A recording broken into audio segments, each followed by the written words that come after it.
പ്രിയപ്പെട്ടവരെ, എല്ലാവർക്കും നമസ്കാരം. ഇപ്പോൾ കുറച്ചായിട്ട് ഇത്തരത്തിലുള്ള ലൈവ് പരിപാടികളൊന്നും തന്നെ ചെയ്യാനുള്ള ഒരു സാഹചര്യം ഇല്ലാത്തത് കൊണ്ടാണ് ലൈവിൽ വരാത്തത്. ഇന്നിപ്പോൾ ചർച്ച ചെയ്യുന്നത് നമ്മുടെ കേരളത്തിൻ്റെ ചരിത്രം പരിശോധിക്കുമ്പോൾ കേരളത്തിൻ്റെ ചരിത്രത്തിൽ ഉണ്ടായിട്ടുള്ള മാമാങ്കത്തെക്കുറിച്ചും ഇന്നിപ്പോൾ കേരളത്തിൽ നടന്നുകൊണ്ടിരിക്കുന്ന മറ്റേതോ ഒരു അംഗത്തെക്കുറിച്ചുമാണ്. ഒരു ചരിത്ര വിദ്യാർത്ഥി എന്നുള്ള നിലയ്ക്ക് ചരിത്രത്തെ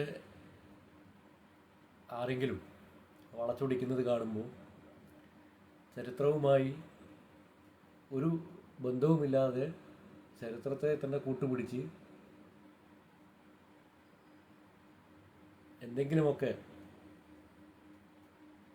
പറയുമ്പോൾ ചരിത്രം പഠിച്ചവർക്ക്, ചരിത്ര വിദ്യാർത്ഥികൾക്ക്, പ്രത്യേകിച്ച് ഞങ്ങൾ ഹിസ്റ്റോറിയൻസ് എന്നൊക്കെ വിളിക്കുന്ന ചരിത്ര വിദ്യാർത്ഥികൾക്ക് അതൊരു അസ്വസ്ഥതയാണ്. എന്ന് വെച്ച് കഴിഞ്ഞാൽ നിങ്ങൾക്കെല്ലാവർക്കും അറിയാം, ചരിത്രം പഠിക്കുക എന്നുള്ളത് അത്ര എളുപ്പമുള്ള കാര്യമല്ല. നമുക്ക് 10ാം ക്ലാസ് വരെ എങ്കിലും ഹിസ്റ്ററി എന്നുള്ളത് ഒരു പേപ്പറായി പഠിച്ച ആളുകൾക്ക് അറിയാം, ഇതിൻ്റെ വർഷങ്ങൾ ഓർത്തിരിക്കണം, ചരിത്ര സംഭവങ്ങൾ ഓർത്തിരിക്കണം, ചരിത്ര പുരുഷന്മാരെ ഓർത്തിരിക്കണം. ആ സംഭവങ്ങളെല്ലാം തന്നെ നമ്മൾ ഓർത്തിരിക്കണം എന്നുള്ളതാണ്. അപ്പോൾ ഇതൊരു വലിയ പ്രശ്നമായി ചരിത്രത്തോട് അത്ര താല്പര്യമില്ലാത്ത ആളുകൾക്ക് തോന്നുമെങ്കിലും ചരിത്ര വിദ്യാർത്ഥികൾക്ക് അത്ര കഠിനമുള്ള കാര്യമല്ല. അങ്ങനെ ചരിത്രം ഒരു ഐച്ഛിക വിഷയമായി പഠിച്ച ആളുകൾക്ക്, അല്ലെങ്കിൽ അതുമായി ബന്ധപ്പെട്ട ആളുകൾക്ക് ചരിത്രത്തെ ഇങ്ങനെ വളച്ചൊടിക്കുമ്പോൾ അത് നമുക്ക് വിഷമമുണ്ടാകും. കാരണം ഒരു ചരിത്രത്തെ തിരിച്ചറിയുക എന്നുള്ളത് വളരെ പ്രയാസമുള്ള കാര്യമാണ്.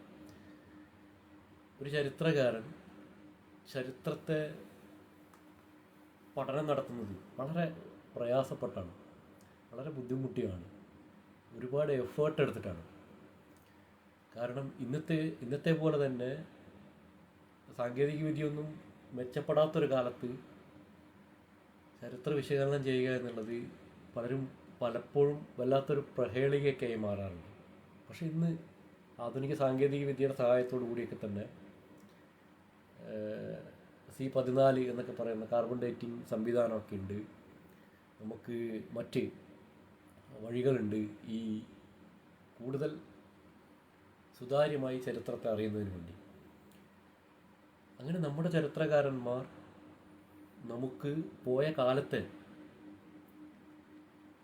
അവർ കണ്ടെത്തിയ തെളിവുകളുടെ അടിസ്ഥാനത്തിൽ, അവർ വിശകലനം ചെയ്ത വസ്തുതകളുടെ അടിസ്ഥാനത്തിൽ അവർ പരിശോധിച്ച് പഠിച്ച് വളരെ കഷ്ടപ്പെട്ട് കണ്ടെത്തി നമുക്ക് മുമ്പിൽ അവതരിപ്പിച്ച ചരിത്ര യാഥാർത്ഥ്യങ്ങളുണ്ട്.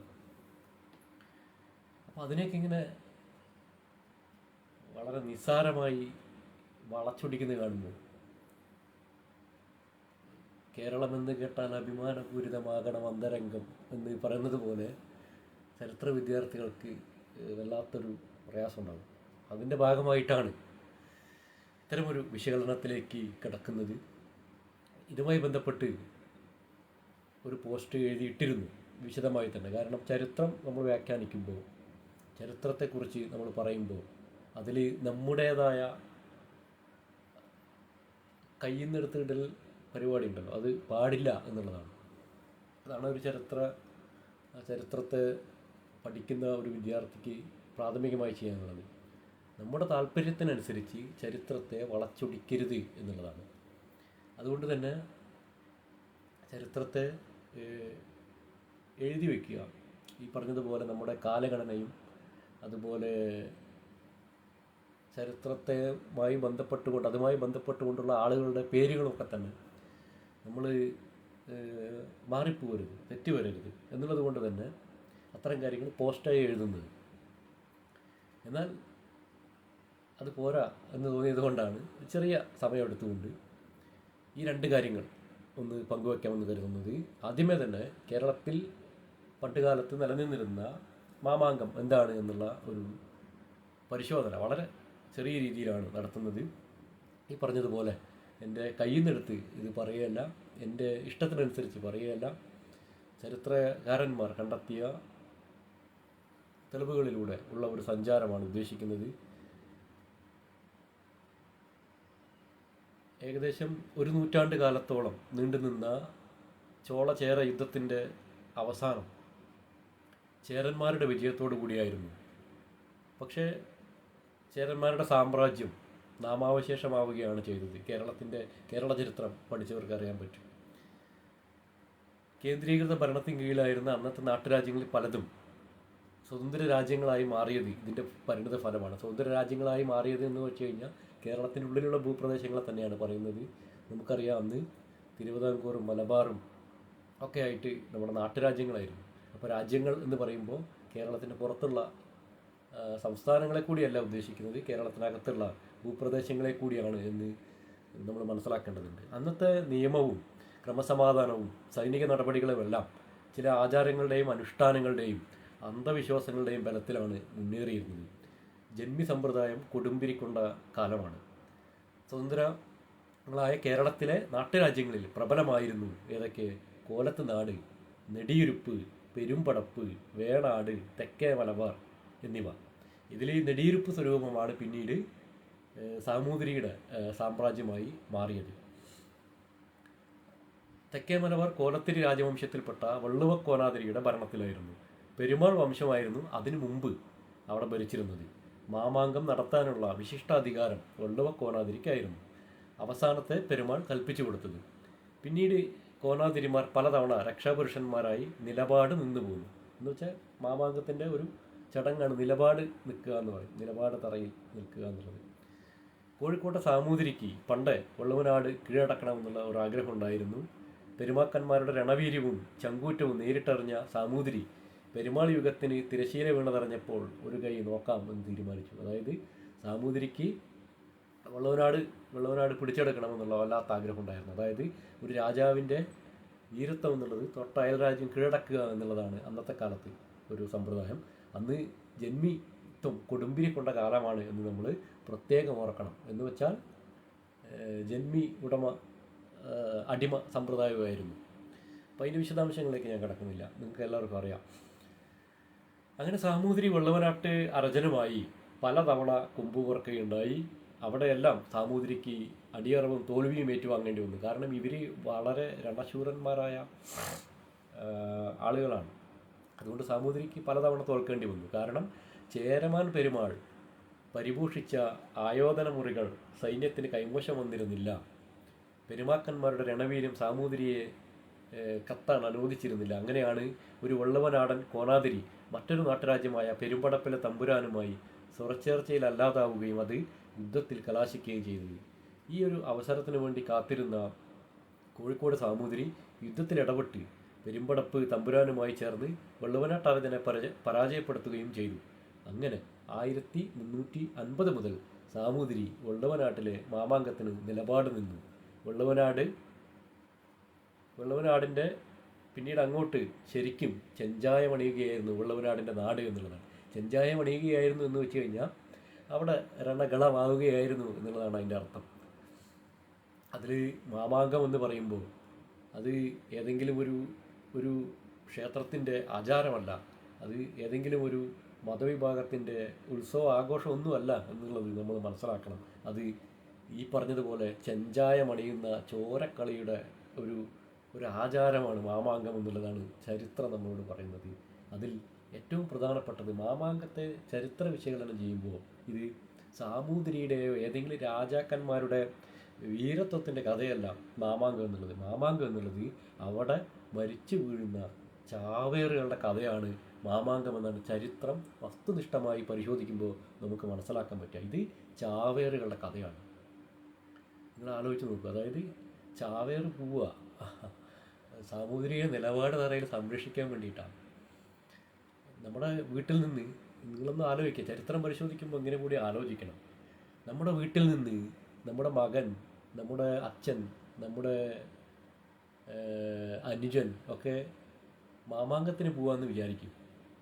അന്നത്തെ മാമാങ്കത്തിന് എന്ന് വെച്ച് കഴിഞ്ഞാൽ ചാവേറ് പോവുക, മാമാങ്കം കണ്ട് രസിക്കാൻ പോവുകയല്ല. അവിടെ എന്തെങ്കിലും ഒരു പ്രദർശനമല്ല നടക്കണം. അവിടെ നടക്കുന്നത് നിലപാട് തറയിലിരിക്കുന്ന അധികാരിയെ സംരക്ഷിക്കുന്നതിന് വേണ്ടിയും ആ അധികാരിയെ വധിക്കുന്നതിന് വേണ്ടിയും രണ്ട് ഭാഗത്തും പോകുന്നുണ്ട്. ആ അധികാരിയെ കീഴ്പ്പെടുത്താൻ പോകുന്നുണ്ട്. അധികാരി സാമൂതിരിക്ക് വെട്ടുകൊള്ളുന്നുണ്ട് നിലപാട് തറയിലിരുന്നിട്ട്. അപ്പോൾ രണ്ട് ഭാഗത്തും പോകുന്നത് ചാവേറുകളാണ്. ചാവേറുകൾ എന്ന് വെച്ച് കഴിഞ്ഞാൽ ജന്മിത്വം കൊടുമ്പിരി കൊണ്ട കാലഘട്ടമാണ് എന്ന് ഓർക്കണം. അപ്പോൾ ചാവേറുകൾ ആരായിരിക്കും? ചാവേറുകൾ സവർണ വിഭാഗത്തിൽ പെടാത്ത മുഴുവൻ ആളുകളും എന്താണ്? ചാവേറുകളാണ്. വീട്ടിൽ നിന്ന് പറഞ്ഞയക്കണം. അങ്ങനെ പറഞ്ഞയക്കുകയെന്ന് വെച്ച് കഴിഞ്ഞാൽ വലിയ കാര്യം എന്നൊക്കെ ധരിച്ചിരുന്നൊരു കാലമാണ്. ആ കാലത്ത് ചാവേറുകളായി അവിടെ പോയി മരിച്ചു വീണ ആളുകളുടെ കഥയാണ് മാമാങ്കമെന്ന് ചരിത്രം നമ്മളോട് പങ്കുവയ്ക്കുന്നത്. ഈ സാമൂതിരി ഒന്നേ ഉള്ളൂ, അധികാരികളെപ്പോഴും ഒരാളേ ഉള്ളൂ. പക്ഷേ മരിച്ചു വീഴുന്നത് പതിനായിരങ്ങളാണ്, ലക്ഷക്കണക്കിന് ആളുകളാണ്, സാധാരണക്കാരാണ്, പാവങ്ങൾ. അപ്പോൾ ആ ചാവേറുകളുടെ കഥയാണ് മാമാങ്കം എന്നുള്ളത് ആദ്യമേ തന്നെ നമ്മൾ മനസ്സിലാക്കണം. ഇത് ഒരു കേരളത്തിലെ ഒരു ക്ഷേത്രവുമായി ബന്ധപ്പെട്ട ഒരു ആചാരമല്ല. ഇത് ഏതെങ്കിലും ഒരു മതവിഭാഗവുമായി ബന്ധപ്പെട്ട ഒരു ആചാരമല്ല. ഇത് ഒരു അധികാരി അദ്ദേഹത്തിൻ്റെ അധികാരം സംരക്ഷിക്കുന്നതിന് വേണ്ടിയും അദ്ദേഹത്തിൻ്റെ ധീരത പ്രചരിപ്പിക്കുന്നതിന് വേണ്ടി ഉപയോഗിച്ചിരുന്ന ഒരു ഒരു ഒരു കളിയാണ്. ആർക്ക്? അധികാരികൾക്കൊരു കളിയാണ്. പക്ഷേ സാധാരണക്കാരായ ചാവേറുകളുടെ നിണത്താൽ ഭാരതപ്പുഴയുടെ മണൽ തരികൾ ചെഞ്ചായമണിയുന്ന ഒരു കല കൂടിയായിരുന്നു ഇത് എന്ന് ചരിത്രം പരിശോധിക്കുമ്പോൾ നമുക്ക് മനസ്സിലാവും. നിലപാട് തറയിൽ സർവ്വലോകത്തിൻ്റെയും അധിപതി എന്ന ഗാംഭീര്യത്തോടെ നിൽക്കുന്ന സാമൂതിരി, മങ്ങാട്ടച്ചൻ, തിനയഞ്ചേരി ഇളയത്, ധർമ്മോത്ത് പണിക്കർ, പാറ നമ്പി തുടങ്ങിയ മന്ത്രിമാരുടെയും സർവ്വ സൈന്യാധിപന്മാരുടെയും ഏറനാട്, പോളനാട് പടത്തലവന്മാരുടെയും അകമ്പടിയാണ് സാമൂതിരിയുടെ കരുത്ത്. സാമൂതിരി ഒറ്റയ്ക്ക് അങ്ങോട്ട് ഒരു വാളെടുത്ത് നിൽക്കുകയല്ല. ഈ ഇത്രയും ഞാൻ ഈ പറഞ്ഞ ആളുകളെല്ലാം കേരളത്തിലെ ചരിത്ര പുരുഷന്മാരാണ്. എന്ന് വെച്ചാൽ ചരിത്രത്തെ ഇടപെട്ട ആളുകളാണ്. ഈ പടത്തലവന്മാരുടെയും സൈന്യാധിപന്മാരുടെയും കരുത്തിൽ അങ്ങോട്ട് ഈ ലോകത്തിൻ്റെ സർവ്വ സൈന്യാധിപതിയാണ്, കരുത്തനാണ് ഞാൻ എന്ന് പറഞ്ഞ് നിൽക്കുന്ന ആളുടെ പേരാണ് സാമൂതിരി എന്നുള്ളത്. അപ്പോൾ സാമൂതിരിയുടെ അടിമത്തം അംഗീകരിക്കുന്ന നാട്ടുരാജ്യങ്ങൾ ഈ മാമാങ്കത്തിന് അടിമക്കൊടി അയക്കും. അതായത് ഞങ്ങൾ സാമൂതിരിയുടെ അടിമയാണ് എന്നൊരു നാട്ടുരാജ്യം പ്രഖ്യാപിച്ചാൽ അടിമക്കൊടി അയച്ചാൽ മതി. അപ്പോൾ അവരുടെ ആക്രമണം ഉണ്ടാവില്ല. അടിമക്കൊടി, ഞങ്ങൾ അടിമയാണ് എന്ന് പറഞ്ഞിട്ട് അടിമക്കൊടി അയക്കും. എന്നാൽ തങ്ങളിൽ നിന്ന് രക്ഷാപുരുഷ പദവി തട്ടിയെടുത്ത സാമൂതിരിയോട് അടങ്ങാത്ത പക ഉള്ളവ കോനാതിരി മനസ്സിൽ കെടാതെ സൂക്ഷിച്ചു. നാട്ടുരാജാക്കന്മാരും പ്രഭുക്കന്മാരും ഇടപ്രഭുക്കന്മാരും സാമൂതിരിക്ക് കപ്പം കൊടുക്കാൻ തുടങ്ങിയതോടുകൂടി കോനാതിരി തീർത്തും ഒറ്റപ്പെടുകയും അവഗണിക്കപ്പെടുകയും ചെയ്തു. സാമൂതിരിയുടെ മേൽക്കോയ്മ അംഗീകരിക്കാനോ മാമാങ്ക നാളുകളിൽ മറ്റ് രാജാക്കന്മാരെ പോലെ അടിമക്കൊടി എന്താനോ വള്ളുവ കോനാതിരിയുടെ ആത്മാഭിമാനം സമ്മതിച്ചില്ല. അതായത് വള്ളുവ കോനാതിരി ഇതിന് അടിമക്കൊടി അയച്ചില്ല, സാമൂതിരിക്ക് കപ്പം കൊടുക്കാനും തീരുമാനിച്ചില്ല. അങ്ങനെ സാമൂതിരിയെ ഉന്മൂലനം ചെയ്ത് തൻ്റെ പഴയ പ്രതാപം വീണ്ടെടുക്കാനാണ് വള്ളുവ കോനാതിരി ശ്രമിച്ചത്. വള്ളുവ കോനാതിരി നിയമിച്ച നായർ പടയാളികൾ ധൈര്യത്തിലും കഴിവിലും ആരെയും അതിശയിക്കുന്ന വില്ലാളികളായിരുന്നു. ഇതിലൊരു കാര്യം മനസ്സിലാക്കേണ്ടത്, വള്ളുവ കോനാതിരിയുടെ പട നായർ പടയാണ്. അപ്പോൾ നമ്മൾ ഇന്നത്തെ ഇതിൽ കാഴ്ചപ്പാടിലെടുത്താൽ നായന്മാരുടെ പടയാണ് ആര്? വള്ളുവ കോനാതിരിയുടെ. അപ്പോൾ നായന്മാർ പടയാളികളാണ്. അപ്പോൾ അവിടെ നിന്ന് ഇങ്ങോട്ട് താഴെയുള്ള ആളുകൾ ചാവേറുകളാണ്, സംശയമൊന്നും വേണ്ട. അപ്പോൾ നായന്മാരാണ് പടയാളികളായി പോയത്. അവിടുന്ന് താഴെയുള്ള ആളുകൾ എന്ത് ചെയ്തു? ചാവേറുകളായി പോയിട്ടുണ്ട്. അപ്പോൾ ഇന്ന് മാമാങ്കം കാണാൻ സാമൂതിരിയുടെ കുടുംബത്തിൽ നിന്ന് ആരെങ്കിലും വരുന്നുണ്ടോ എന്നറിയില്ല. സാമൂതിരിയുടെ കുടുംബത്തിൽ സാമൂതിരിയുടെ എൻ്റെ മുത്തച്ഛൻ്റെ മുത്തച്ഛനാണ് സാമൂതിരി എന്ന് പറയുന്ന ഒരാൾ പോകുമ്പോൾ അയാൾക്കൊരു ഒരു ഒരു ഒരു ഗർവുണ്ടാവും. എന്ത്? എൻ്റെ കാരണവന്മാരുടെ കാരണവനാണ് ഇവിടെ ഞെളിഞ്ഞിരുന്നുണ്ടായിരുന്നു തറയിൽ എന്ന്. പക്ഷേ ഈ പറഞ്ഞ നായർ സമുദായത്തിൽപ്പെട്ട് തൊട്ട് താഴേക്ക് പോകുന്ന ആളുകൾ മാമാങ്കത്തിന് പോകുമ്പോൾ നമ്മുടെ മനസ്സിലുണ്ടാവേണ്ടത്, നമ്മുടെ മനസ്സിൽ എന്താ ഉണ്ടാവുക? പോണ ആളുടെ തങ്ങളുടെ കാർന്നവന്മാരുടെ കാർന്നവരന്മാരാണ് ഇവിടെ വന്ന് വെട്ടുകൊണ്ട് മരിച്ച് പടഞ്ഞു വീഴുന്നത്, അല്ലെങ്കിൽ അങ്ങനെ വീണവരിൽ ഞങ്ങളുടെ ആരെങ്കിലുമൊക്കെ ഉണ്ടാവില്ലേ എന്നുള്ള ചിന്തയാണ് അവർക്ക് സ്വാഭാവികമായിട്ടും ഉണ്ടാവേണ്ടത്. അല്ലാതെ ഒരു ആത്മാഭിമാനത്തിൻ്റെ കണിക പോലും ഈ പറഞ്ഞു പോകുന്ന ഈ മാമാങ്കം നടക്കുന്ന നദിക്കരയിലേക്ക് പോകുന്ന ആളുകളുടെ മനസ്സിൽ ഒരു ആത്മാഭിമാന ബോധവും യാഥാർത്ഥ്യത്തിൽ ഉണ്ടാവേണ്ടതില്ല. സാമൂതിരിയുടെ ആരെങ്കിലും ബന്ധുക്കാർ വരുമ്പോൾ ഞങ്ങളുടെ സാമൂതിരി ഈ പറഞ്ഞ പോലെ ഇവിടെ ഞെളിഞ്ഞിരുന്ന തറയാണ് ഇത് എന്നൊക്കെ അഹങ്കരിക്കാം, ഗർവോടുകൂടി പോകാം. പക്ഷേ അവിടെ വന്ന് മരിച്ചു വീണ ലക്ഷോപലക്ഷം ആളുകൾ അവരുടെ പിൻഗാമികൾ മണൽക്കരയിൽ പോകുമ്പോൾ അഭിമാനം കൊള്ളേണ്ട കാര്യമില്ല, പകരം അവർക്ക് അമർഷമാണ് തോന്നേണ്ടത്. അതാണ് ശരിക്കും തോന്നേണ്ടത്. കാരണം ഞങ്ങളുടെ മുൻഗാമികളെ ഒരു കാരണവുമില്ലാതെ ഒരു രാജാവിൻ്റെ അധികാര ഗർവ് കാണിക്കുന്നതിന് വേണ്ടി നിഷ്കരണം അരിഞ്ഞു വീഴ്ത്തിയ ആ ചോരമണൽ തറയിലാണ് ഞങ്ങൾ നിൽക്കുന്നത് എന്നുള്ള ബോധമാണ് അവർക്ക് വേണ്ടത്. അപ്പോൾ അങ്ങനെ വെള്ളുവ കോനാതിരി നായർ പടയാളികളുമായി ഈ നായർ പടയാളികൾ കോനാതിരിക്ക് വേണ്ടി കൊല്ലാനും ചാവാനും സന്നദ്ധരായ ചാവേറുകളായി മാറി. ചാവാളർ എന്നാണ് അവർ അറിയപ്പെട്ടിരുന്നത്. ചാവാളർ അല്ലേ, എന്ത് രസമായ പേരാണ് ചാവാളർ. അതായത് പോയി ചാവുക, അത്രയും കൊണ്ട് വേറെ ഒന്നും ചെയ്യേണ്ടതില്ല. അവർ വെള്ളവനാട്ടിൽ അറിയപ്പെടുന്നത്. മലപ്പുറം ജില്ലയിലെ പെരിന്തൽമണ്ണയ്ക്കടുത്ത് അങ്ങാടിപ്പുറം തിരുനന്താങ്കുന്ന് ക്ഷേത്രത്തിലെ മാമാങ്കത്തറയിൽ നിന്നായിരുന്നു ചാവാളരുടെ യാത്ര തുടങ്ങിയത്. നിങ്ങൾ അങ്ങാടിപ്പുറം തിരുമാന്താങ്കുന്ന് പോകുമ്പോൾ അവിടെ ചാവാളരെ യാത്രയാക്കുന്ന ഒരു സ്ഥലം ഇപ്പോഴും അവിടെയുണ്ട്. ക്ഷേത്ര ദർശനമൊക്കെ കഴിഞ്ഞ് തിരിച്ചു വരുമ്പോൾ നമുക്ക് കാണേണ്ട ഒരു സ്ഥലമാണ്. അപ്പോൾ തിരുനാവായയിലെ ആൽത്തറയിൽ കെട്ടിപ്പൊക്കിയ നിലപാട് തറയിൽ നിന്നുകൊണ്ട് താൻ മാമാങ്ക ഉത്സവത്തിന് അധ്യക്ഷനാകുന്നതിൽ ആർക്കെങ്കിലും എതിർപ്പുണ്ടോ എന്ന് സാമൂതിരി ഇങ്ങനെ ചോദിക്കും. ഞാനിവിടെ അധ്യക്ഷനാകുന്നതിൽ നിങ്ങൾക്ക് ആർക്കെങ്കിലും എതിർപ്പുണ്ടോ, ആരുണ്ടിവിടെ കാണട്ടെ എന്നുള്ള ആ ഒരു ചോദ്യം സാമൂതിരി അവിടെ നിന്ന് ചോദിക്കും. അപ്പോൾ ഈ വെള്ളുവ കോനാതിരിയുടെ പടയാളികൾ അവർ ചീറ്റപ്പുലികളെപ്പോലെ ചാടി വീഴും. പക്ഷേ സാമൂതിരിക്ക് അകമ്പടി സേവിക്കുന്ന സേനയെയും അംഗപുരുഷന്മാരെയും മറികടന്നതിന് ശേഷം മാത്രമേ സാമൂതിരിയുടെ അടുത്തവർക്കെത്താനാവൂ. കൊല്ലുക അല്ലെങ്കിൽ മരിക്കുക എന്നത് മാത്രം ലക്ഷ്യമാക്കിയ ചാവാളർ നിലപാട് തറയിലെത്തും മുമ്പേ തലയറ്റു വീഴുക പതിവായിരുന്നു അല്ലേ. കൊല്ലുക അല്ലെങ്കിൽ ചാവുക, ഈ മുദ്രാവാക്യം നമുക്ക് വേറൊരു സ്ഥലത്ത് കേൾക്കുന്നുണ്ട്. പ്രവർത്തിക്കുക അല്ലെങ്കിൽ മരിക്കുക അല്ലേ, ഗാന്ധിജിയുടെ മഹത്തായ സ്വാതന്ത്ര്യ സമര കാലഘട്ടത്തിലെ മുദ്രാവാക്യമാണ്. അപ്പോൾ ആ സ്വാതന്ത്ര്യത്തിന് മുൻപേ തന്നെ കേരളത്തിൽ ഈ മുദ്രാവാക്യമുണ്ട്. അത് കൊല്ലുക അല്ലെങ്കിൽ മരിക്കുക എന്നാണ്. അത് സാമൂതിരിക്ക് വേണ്ടിയാണ്, അധികാരം സംരക്ഷിക്കുന്നതിന് വേണ്ടി, അല്ലാതെ മറ്റു കാരണങ്ങൾക്ക് വേണ്ടിയല്ല. 1755 വരെ വെള്ളുവ കോനാതിരി ചാവേറുകൾ അയച്ചുകൊണ്ടേയിരുന്നു. അപ്പോൾ ഒരു കാര്യം ആലോചിക്കണേ, വെള്ളുവ കോനാതിരിയുടെ നാട്ടിലുള്ള ഈ പാവപ്പെട്ട മനുഷ്യന്മാരെ ഇങ്ങനെ അയച്ചുകൊണ്ടിരിക്കുക. 1755 വരെ ചാവേറുകളായി ഇങ്ങനെ അയച്ചുകൊണ്ടിരിക്കുക. അവരൊക്കെ പോയി മരിച്ചു വീഴുക എന്നുള്ളതാണ് അവരുടെ ജീവിത ലക്ഷ്യം. അങ്ങനെ കുടുംബത്തിനും ബന്ധപ്പെട്ടവർക്കൊക്കെ ധാരാളം പാരിതോഷികങ്ങൾ ഇവർ നൽകുമായിരുന്നു, ഈ പറഞ്ഞ ചാവേർപ്പടയിലേക്ക് ചെറുപ്പക്കാരെ ആകർഷിക്കുന്നതിന് വേണ്ടി. അങ്ങനെ അങ്ങാടിപ്പുറത്തെ മാമാങ്കത്തറയിൽ നിന്ന് പുറപ്പെടുന്ന ചാവേർപ്പട തിരുനാവായിക്കടുത്തുള്ള വീരാഞ്ചിറയിലെത്തുകയാണ്. ഇവിടെയും ഒരു നിലപാട് തറയുണ്ട് ചാവാളർക്ക് വിശ്രമിക്കുന്നതിന് വേണ്ടി. 1-2 തവണ ചിലർ സാമൂതിരിയുടെ തൊട്ടു മുന്നിൽ വരെ എത്തിയെങ്കിലും പ്രയോജനമുണ്ടായില്ല. സാമൂതിരിയുടെ കഴുത്തിനരികെ വാൾത്തല എത്തിയില്ല എന്ന ഘട്ടം വരുമ്പോഴേക്കും അവർ പിടിക്കപ്പെടുകയോ കൊല്ലപ്പെടുകയോ ചെയ്യും.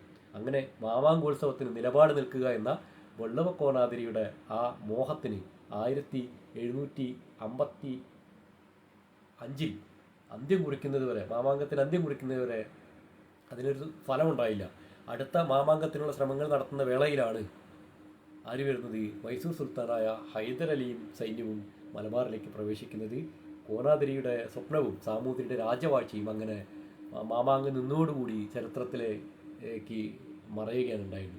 അപ്പോൾ ആലോചിച്ച് നോക്കൂ, ഈ വെള്ളുവ കോനാതിരി 1755 വരെ തനിക്ക് നിലപാട് തറയിൽ നിൽക്കണമെന്നുള്ള ആഗ്രഹത്തിൻ്റെ ഭാഗമായി കുറേ പേരെ കൊല ചെയ്യപ്പെട്ടു, ചാവേറുകളാക്കപ്പെട്ടു, ചാവാളറാക്കി.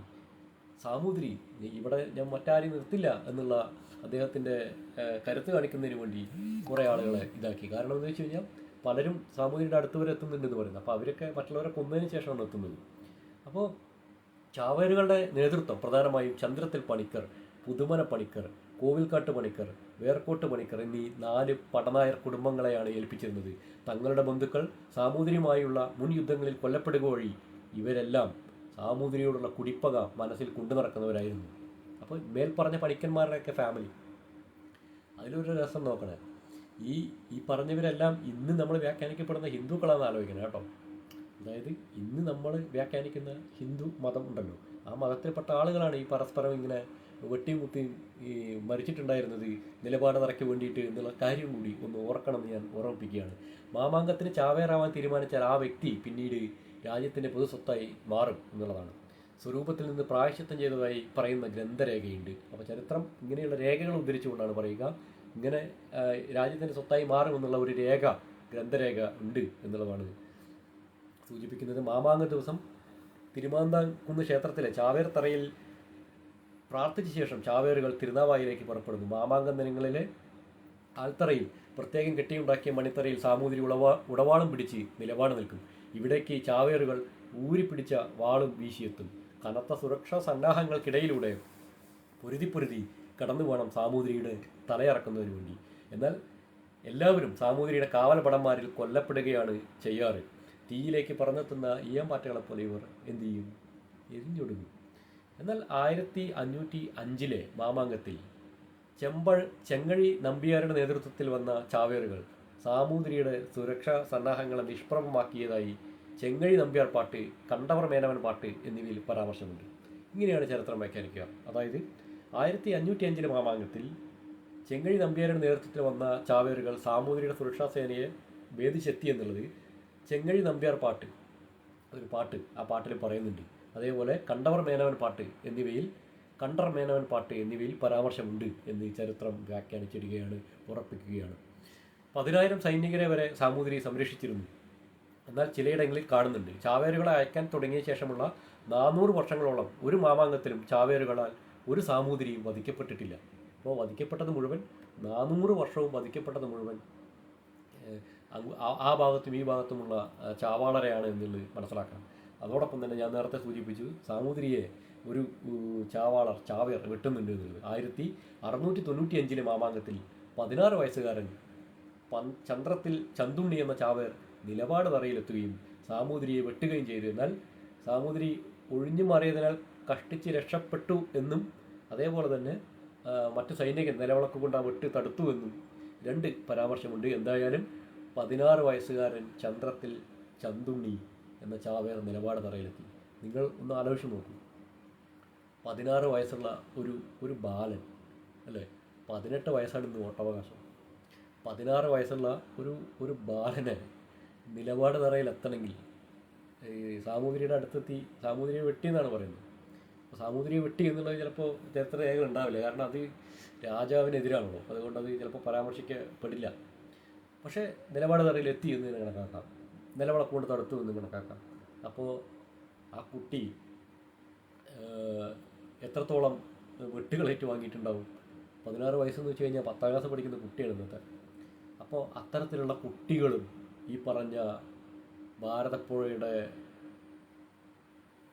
മണൽപ്പരപ്പിൽ പെട്ടഞ്ഞു വീണ് മരിച്ചിട്ടുണ്ട് എന്ന് ഈ കേരളത്തിൻ്റെ ചരിത്രം നമ്മളോട് വിളിച്ചു പോകുക. അവിടെ എന്താണ് അഭിമാനിക്കാനുള്ളത്? 16 വയസ്സുള്ള ഒരു ചന്തുണ്ണി അവിടെ എത്തി എന്നുള്ളത്, ആ എത്തിയത് കൊണ്ടാണ് ചരിത്രമായത്. എത്തപ്പെടാതെ പോയ എത്ര ചന്തുണ്ണിമാരുണ്ടാവും? 16 വയസ്സുള്ള ചന്തുണ്ണിമാർ. എത്ര പേരുടെ തല ആ പുഴ മണൽത്തരിയിൽ വേർപെട്ട് ഉരുണ്ട് വീണ് മരണപ്പെട്ടിട്ടുണ്ടാവും, കൊല്ലപ്പെട്ടിട്ടുണ്ടാവും, കൊല വിളിച്ചിട്ടുണ്ടാവും ഇവർ.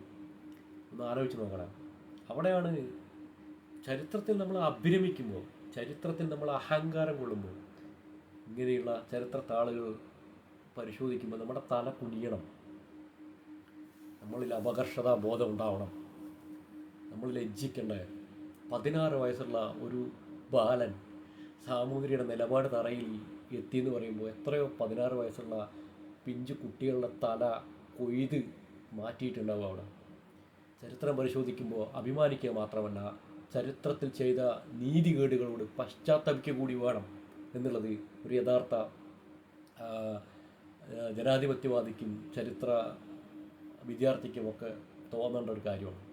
അതുകൊണ്ട് ചരിത്രത്തിൽ നമ്മൾ അഭിരമിക്കുക മാത്രമല്ല, ചരിത്രം ചെയ്ത നീതികേടിനോട് തലകുനിക്കുകയും വേണം, തിരിച്ചറിയണം. അപ്പോൾ ഇതൊക്കെയാണ് നമ്മുടെ മാമാങ്കം ഉണ്ടായിരുന്നത്. അതുപോലെ തന്നെ ചന്തുണ്ണിയുടെ ജീവിതം അടിസ്ഥാനമാക്കി ഈ ബാലസാഹിത്യകാരൻ മാലി, വി മാധവൻ നായർ എന്ന് പറഞ്ഞ അദ്ദേഹത്തെയാണ് മാലി എന്ന് വിളിക്കുക, എഴുതിയ പോരാട്ടം എന്നുള്ള ഒരു നോവലുണ്ട്. നിങ്ങൾക്ക് വായന താല്പര്യപ്പെടുന്നവർക്ക് പോരാട്ടം വായിക്കാം. ചന്തുണ്ണിയുടെ പോരാട്ടത്തിൻ്റെ കഥ കുട്ടികൾക്ക് വളരെ ആവേശം നൽകുന്ന കഥയാണ്. ആ നോവൽ സ്കൂളുകളിലൊക്കെ പഠിപ്പിക്കുകയും ചെയ്തിട്ടുണ്ടായിരുന്നു, പാഠഭാഗമാക്കിയിട്ടും ഉണ്ടായിരുന്നു. അപ്പോൾ ഇതാണ് അന്നത്തെ കാലത്തെ മാമാങ്കം എന്ന് കേരളത്തിൻ്റെ ചരിത്രം നമ്മളോട് പറയുമ്പോൾ ഇന്ന് എന്ത് അംഗമാണ് ഇവിടെ നടക്കുന്നത് എന്ന് പരിശോധിക്കേണ്ട. ഇതാണ് ചരിത്രത്തിലെ മാമാങ്കം. നിങ്ങൾ ഇന്ന് എന്ത് മാമാങ്കവും നടത്തിക്കോട്ടെ, ഇത് ജനാധിപത്യ രാജ്യമാണ്, എന്ത് മാമാങ്കവും നടത്താം.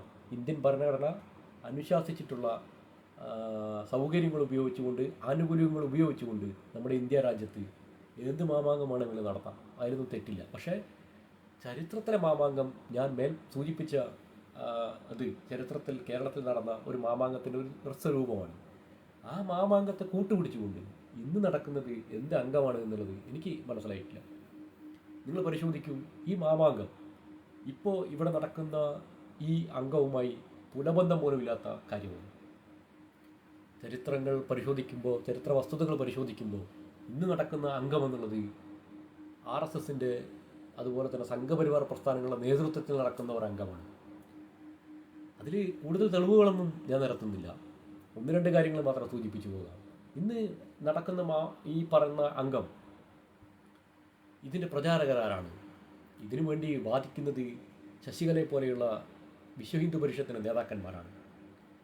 ഇതിനുവേണ്ടി ആളുകളെ കൊണ്ടുപോകുന്നത്, നിങ്ങളുടെ പ്രദേശത്ത് നിന്ന് ആളുകൾ പോകുന്നുണ്ടെങ്കിൽ പരിശോധിച്ചോ, നിങ്ങളുടെ പ്രദേശത്തെ BJPയുടെ നേതാക്കന്മാരായിരിക്കും. ഇതിൻ്റെ ഫ്ലക്സ് ബോർഡുകൾ വെക്കുന്നത് ആരാണ്? RSS ആണ്. അപ്പോൾ RSS ടിക്കറ്റ് എടുത്ത് വണ്ടി വിളിച്ച് ആളെ കയറ്റിക്കൊണ്ടുപോകുന്ന ഒരു പരിപാടിയുമായി ഹിന്ദു മതത്തിന് യാതൊരു ബന്ധവുമില്ല. ചരിത്രത്തിലെ മാമാങ്കത്തിന് ഒരു ബന്ധവുമില്ല എന്ന് ഞാൻ നേരത്തെ പറഞ്ഞു. ഇന്നത്തെ ഹിന്ദു മതത്തിൻ്റെ ഏതെങ്കിലും ഒരു ക്ഷേത്രാചാരങ്ങളിൽപ്പെട്ട കാര്യമാണോ ഇവിടെ? ചരിത്രത്തിലെ മാമാങ്കം ഞാൻ നേരത്തെ പറഞ്ഞതുപോലെ വെട്ടും കൊലയും ചോരക്കളിയുമായിരുന്നു, ചാവേറുകളുടെ കഥയാണ് ചരിത്രത്തിലെ മാമാങ്കം. ഇന്നിവിടെ ഇവർ ഈ മണൽപ്പരപ്പിൽ എന്താ കാണിക്കുന്നത്? ഒരു പാലം പണിത് ആകാശത്തേക്ക് ദീപാരാധന കാണിക്കുന്നത്. ആ പരിപാടി അവർ നടത്തിക്കോട്ടെ, അതിലൊന്നും നമുക്ക് തർക്കമില്ല. അവർക്കൊരു ദീപമഹോത്സവമൊക്കെ നടത്താം, അതിനൊക്കെ സ്വാതന്ത്ര്യമുള്ള നാടാണ് കേരളം, സമാധാനപരമായി അതൊക്കെ നടത്താം.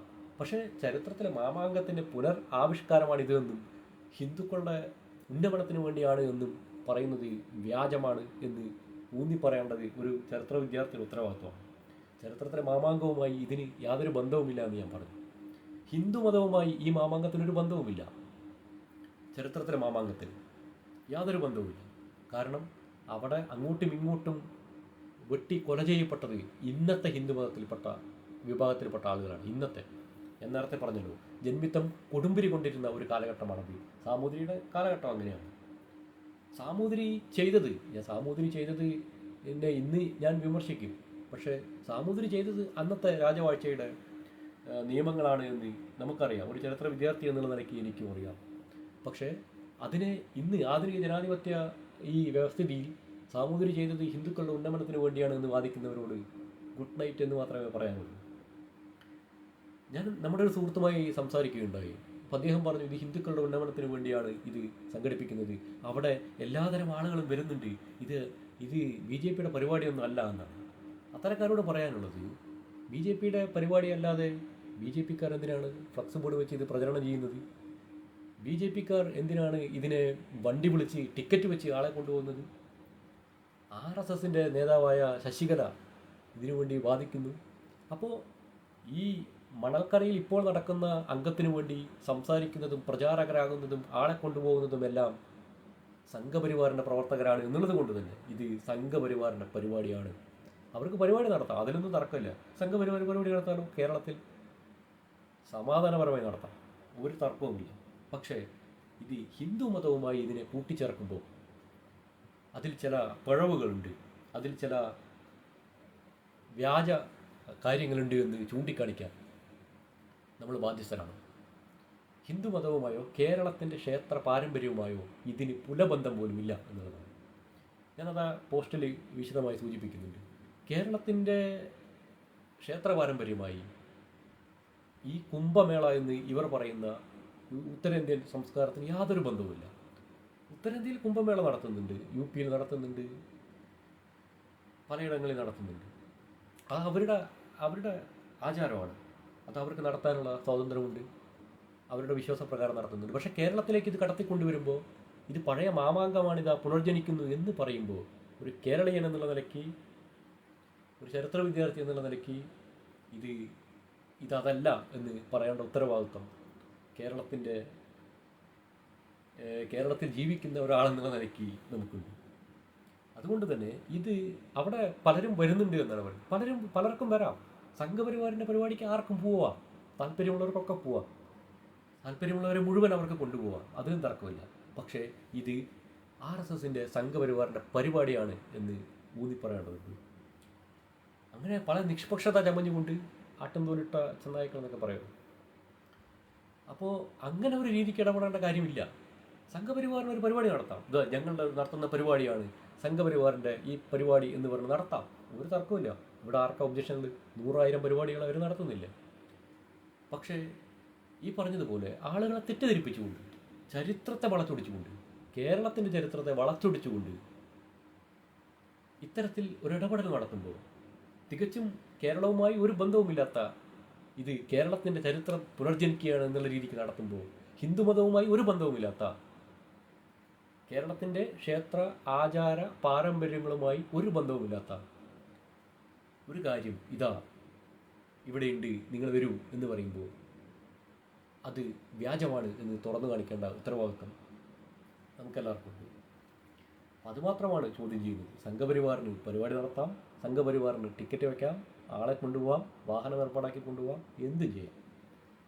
ഇന്ത്യൻ ഭരണഘടന അനുശാസിക്കുന്ന രീതിയിലുള്ള എന്തും കേരളത്തിലും ചെയ്യാം, യാതൊരു തർക്കവുമില്ല, അംഗീകരിക്കുന്നു.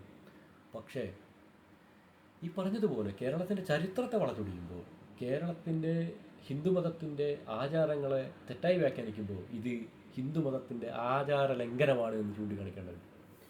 കേരളത്തിലെ ക്ഷേത്രത്തിലെ ഏതെങ്കിലും ഒരു തിരുമേനി അവിടെ പൂജാരിയായിട്ടുണ്ടോ? എനിക്ക് തോന്നുന്നില്ല ഉണ്ടാവുമെന്ന്.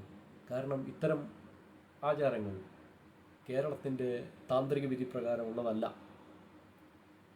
അതുപോലെ തന്നെ സന്യാസികൾ, നിങ്ങൾ ശ്രദ്ധിച്ചിട്ടുണ്ടോ? കേരളത്തിലെ ഏതെങ്കിലും ഒരു കേരളീയ താന്ത്രിക ആചാരപ്രകാരം നടത്തിക്കൊണ്ടുപോകുന്ന ഏതെങ്കിലും ഒരു ക്ഷേത്രത്തിൽ ഒരു സന്യാസി പൂജാരിയായിട്ടുണ്ടോ? ഉണ്ടെങ്കിൽ അത് എവിടെയാണ് എന്ന് നിങ്ങളൊന്ന് പറയണം. ഞാനത് ഇതുവരെ കണ്ടിട്ടില്ല. അതുകൊണ്ട് അത് പഠിക്കുന്നതിന് വേണ്ടിയിട്ടാണ്. അത് പഠിക്കണമല്ലോ, പഠിക്കുന്നതിന് വേണ്ടിയിട്ടാണ്. സന്യാസം മറ്റൊരു മേഖലയാണ്. കേരളത്തിൻ്റെ ക്ഷേത്ര പാരമ്പര്യവുമായി സന്യാസത്തിന് വലിയ ബന്ധങ്ങളൊന്നുമില്ല.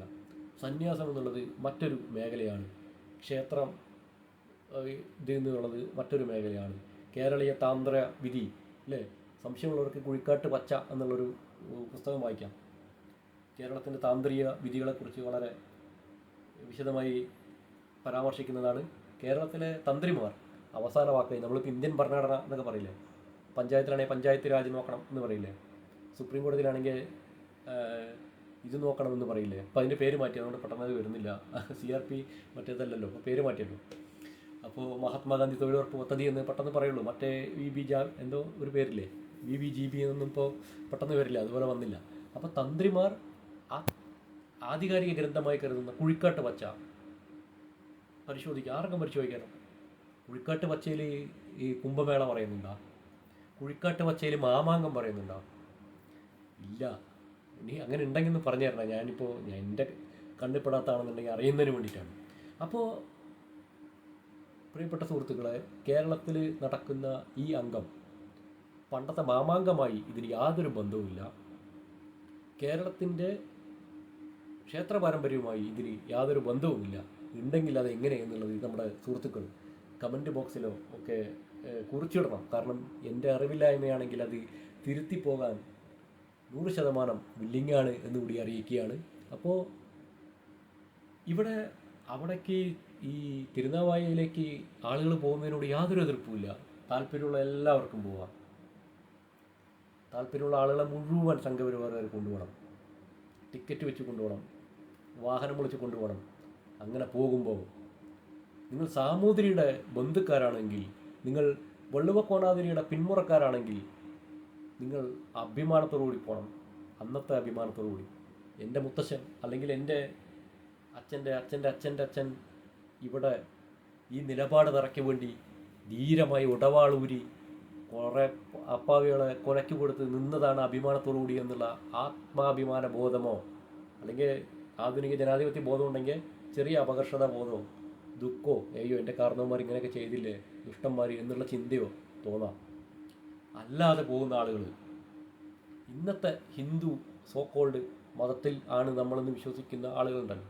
നായർ പടയാളികൾ ഈ പറഞ്ഞ പോലെ നായന്മാർ വരെ അവിടെ ചാവേറുകളായി പോയതാണ്. അവർ പോകുമ്പോൾ നിങ്ങളുടെ മനസ്സിലുണ്ടാവണം, ഈ തിരുനാവായയിലെ നിങ്ങൾ ഇപ്പോൾ പോയി ഈ ദീപാരാധന കാണുന്ന മണൽത്തരികളിൽ നൂറ്റാണ്ടുകൾക്ക് മുമ്പ് ഞങ്ങളുടെ ഏതോ കുടുംബത്തിലെ ഏതോ കണ്ണിയിലെ 16 വയസ്സുള്ള ചന്തുണ്ണിയെ പോലെയുള്ള പിഞ്ചു ബാലന്മാരുടെ തലയും ഉടലും വേർപെട്ട് കിടന്ന് ഉരുണ്ട് ചോര വീണ് ചുവന്ന മണ്ണാണ് ഇത് എന്ന് നിങ്ങളുടെ മനസ്സിൽ ഊടിയെത്തണം. അങ്ങനെ ആ ഓർമ്മ നിങ്ങളിൽ ഉണ്ടാവണം. പോകുന്നവർ ആ ഓർമ്മയാണ് ഉണ്ടാവേണ്ടത്. അവിടെ പോയി മറ്റൊരു അഭിമാനബോധവും നമുക്ക് വരാനില്ല. കേരളത്തിൻ്റെ ചരിത്രം പരിശോധിക്കുമ്പോൾ, വസ്തുത പരിശോധിക്കുമ്പോൾ ഇല്ല എന്നുള്ളതാണ് കേരളത്തിൻ്റെ ചരിത്രം. അപ്പോൾ പോകുന്നവരെല്ലാവരും ഈ പറഞ്ഞതുപോലെയുള്ള നിലപാട് തറയൊക്കെ കാണുക. അവിടെ മണിക്കിണർ എന്ന് പറഞ്ഞൊരു കിണറുണ്ട്. അങ്ങനെ തലയും ഉടലും വേർപെട്ട ചാവേറുകളെ കൂട്ടമായി കൊണ്ടുവന്നിട്ട കിണറാണ് അവിടെയുള്ള ആ മണിക്കിണർ. ചരിത്ര സ്മാരകമാണ്, അതുകൂടി കാണണം. ആ മണിക്കിണറിൽ പോയി നോക്കുമ്പോൾ നിങ്ങൾ ഇന്ന് അവിടെ കാണുന്നത് പച്ചവെള്ളമാണെങ്കിൽ ഒരു കാലത്തത് ചുവന്ന വെള്ളമായിരുന്നു. അത് ഭാരതപ്പുഴയിലെ തെളിനീര് ഉറവ ചുവന്നതല്ല, അവിടെ വീണ ഉടലുകളിൽ നിന്ന് ഊർന്നിറങ്ങിയ രക്തത്തിൻ്റെ ചുവപ്പായിരുന്നു എന്ന് നിങ്ങൾ ഒരു മാത്രയെങ്കിലും നിങ്ങളുടെ മനസ്സിൽ ഓർക്കണം. അങ്ങനെ ചരിത്രത്തിലേക്ക് തിരിച്ചു പോകണം. ചരിത്ര യാഥാർത്ഥ്യങ്ങളെ നിങ്ങൾ ചെന്ന് തുടരണം എന്ന് തന്നെയാണ് എനിക്കും പറയാനുള്ളത്. അപ്പോൾ എല്ലാവർക്കും ശുഭരാത്രി.